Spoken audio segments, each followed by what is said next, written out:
relatively young immigrant community here, but it's growing, and I think that's an advantage for them. I think if you come to Vancouver and you're a student or a business person, you say, I'm from South Korea, people will get, oh, that's cool, or I love K-pop, or I watch Korean movies. That is new and very positive for Korea.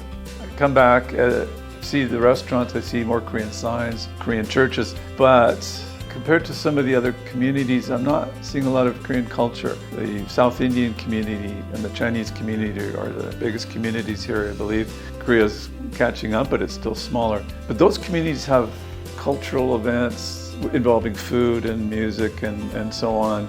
They bring out not just the local community, but Canadians from outside that community come and enjoy the food and learn about the community. I don't see that in Vancouver. It's time to start thinking about that. There's discussion apparently of creating a Koreatown in that part of Vancouver near Robson, where there's some Korean restaurants and businesses, and there's obviously bigger communities in Coquitlam and Burnaby. I think if those communities, Chuseok, you'd get a lot of people out there, and the advantage that Korea has is it's not just food and kind of traditional culture, which will interest some people, but you can have things that will bring in young people, like K-pop and movies and gaming and all those kinds of things. And would be good to see, and maybe it's just a question of the community's reached a certain level, and that's the next step. Well, let me start just with as a foreigner in Korea, as a correspondent, what I notice spirit Koreans have. A lot of foreigners who live there are just attracted or maybe very surprised when they start to see the story of Korea. There's the expression or the phrase, the miracle on the hand. Korea recovering from the Korean War and from nothing becoming an industrialized country. And since then, it's just continued to develop. When I was there, I worked on a story on the Korean TV dramas. They were getting better, but I have to say I wasn't expecting them to reach the level they have. That's something that's very hard to do. If you look at TV dramas from other Asian countries, including Japan, they tend to be too local. There's a level of professionality and production values that's missing. So the fact that Korea has been able to produce dramas that are kind of universal in appeal is kind of a miracle for me, looking at that. Koreans sometimes do things that nobody expects them to do, or they're told, well, no, that's not possible. But then you turn around and it's happened. Every time I go back to Korea, it's changed, and there's something that I wasn't expecting has suddenly become every day. For the community here, that can be an inspiration.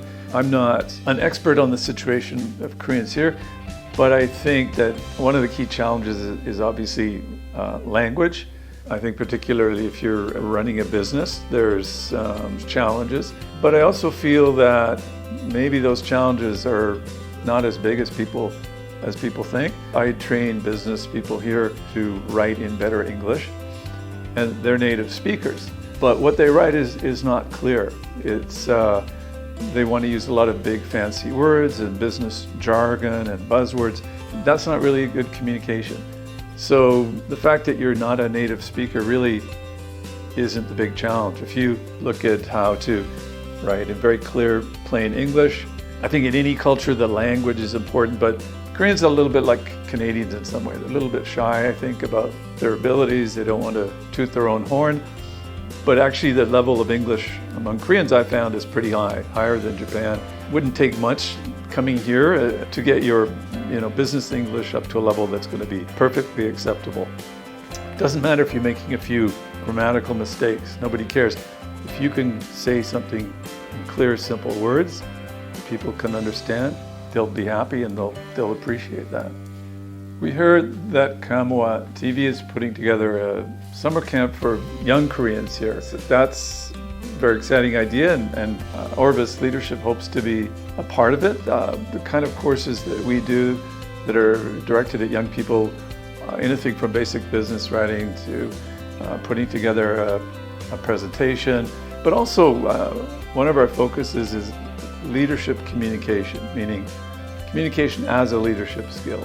Leaders spend 80% of their time communicating, As a leader, you need to be able to speak, you need to be able to write, you need to understand the kind of words and language that leaders use to connect with that audience. And that's a really important skill for young people who are going to start a business, go to university, go into a company. In Canada and the United States, a lot of companies are starting to look more at soft skills. They're having trouble. They can find people with technical skills and so on, but they're having trouble finding good employees who can communicate effectively to rise up that leadership ladder in a company. That's one of the things you need. And so a great thing for young people to start learning about and thinking about and practicing, and a great activity for a summer camp.